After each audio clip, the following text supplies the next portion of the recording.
بیوی کو بھی بلا وجہ پٹائی کرنے سے بچنا اور اس کی بیماری میں اس کی دوا اچھی لانا اور بیوی کو محبت سے رکھنا.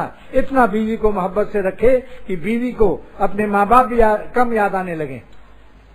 ایسا نہ آہ نکلے اس سے کہ آہ میرے ماں باپ نے کہاں عذاب میں بھیج دیا, کس ظالم و خبیث کے حوالے کر دیا, کس قصائی کے حوالے کر دیا. یہ آہ ایسی لگتی ہے کہ میں مسجد میں کہہ رہا ہوں کہ جن لوگوں نے اپنی بیویوں کو ستایا اور رلایا ان پر آخر میں فالج کی شکل پر گرا اور لیٹے لیٹے 4-5 سال تک پیخانہ پھرتے رہے اور بری موت آئی ان کی. اللہ کی بندیاں ہیں, ان کو بے کس مت سمجھو کہ یہاں ان کے ماں باپ نہیں, یہاں ان کے بھائی نہیں. اگر بھائی یہاں ہو آج گلشن میں اور تھانے دار ہو تو بتاؤ پیٹنے کی ہمت ہے؟ تھانے دار آ کے جیل میں لے کر ڈنڈے لگوائے گا کہ صبح اسپتال میں داخل ہونا پڑے گا. اپنی بیویوں کو بے کس مت سمجھو, اللہ دیکھ رہا ہے.